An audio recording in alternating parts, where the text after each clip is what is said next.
ওম শান্তি শান্তি শান্তি।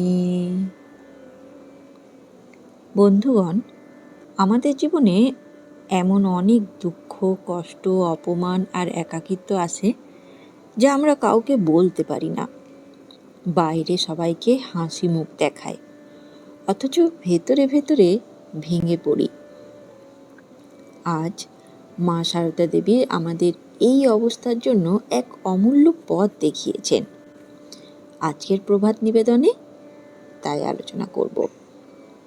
মা বলেছেন, ঠাকুরের কাছে মনের কথা জানিয়ে প্রার্থনা করবে, প্রাণের ব্যথা কেঁদে বলবে, দেখবে তিনি একেবারে কোলে বসিয়ে দেবেন।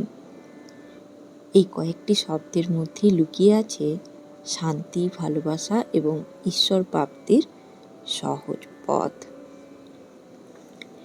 আমরা সাধারণত মানুষের কাছেই সব বলতে চাই, কিন্তু মানুষ সবসময় আমাদের বুঝতে পারে না।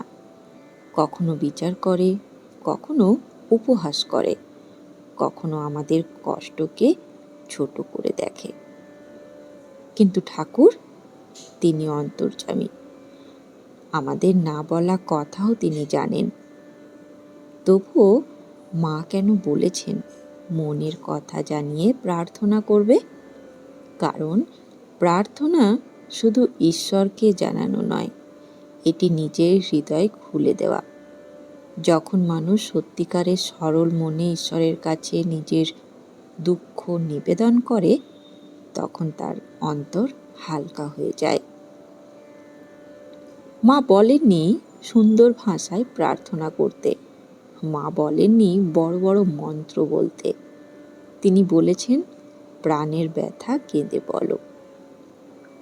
এই কান্না চোখের জলও হতে পারে, আবার হৃদয়ের গভীর আকুলতাও হতে পারে। অনেকেই ভাবেন ঈশ্বরের কাছে দুর্বলতা প্রকাশ করা ঠিক নয়, কিন্তু ভক্তের কান্নাই তো ঈশ্বরের কাছে সবচেয়ে প্রিয়। যে হৃদয়ে অহংকার নেই, যে হৃদয়ে সত্যি ঈশ্বরকে ডাকে, সেই হৃদয়ের প্রার্থনা কখনো ব্যর্থ হয় না।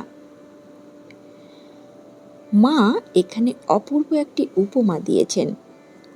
একটি শিশু যখন কাঁদে, তখন মা তাকে কোলে তুলে নেন। শিশুর সব সমস্যার সঙ্গে সঙ্গে দূর না হলেও মায়ের কোলে সে নিরাপদ অনুভব করে। ঠিক তেমনি ঠাকুরও ভক্তকে তার আশ্রয়ে নেন।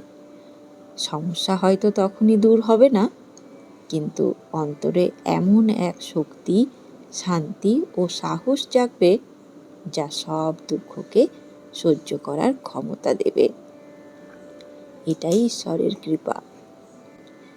বন্ধুগণ, আজ সারাদিন একটি কাজ করব। নিজের ঘরে ঠাকুরের ছবির সামনে অথবা মনে মনে কয়েক মিনিট বসুন।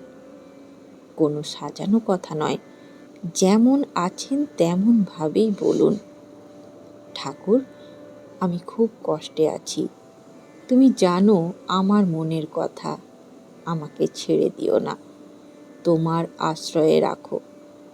মা সারদা দেবীর এই আশ্বাস কখনো মিথ্যা হতে পারে না। ঠাকুরের কাছে মনের কথা জানিয়ে প্রার্থনা করবে, প্রাণের ব্যথা কেঁদে বলবে, দেখবে তিনি একেবারে কোলে বসিয়ে দেবেন। আসুন, আজ থেকে আমরা মানুষের কাছে নয়, প্রথমে ঈশ্বরের কাছেই আমাদের হৃদয় খুলে বলি। তিনি শুনছেন, তিনি জানেন, আর তিনি অবশ্যই তার সন্তানের হাত ছেড়ে দেন না। ধন্যবাদ, ভালো থাকবেন।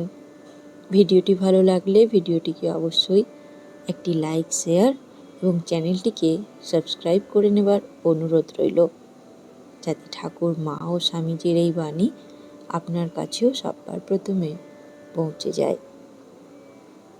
জয় ঠাকুর, জয় মা, জয় স্বামীজি।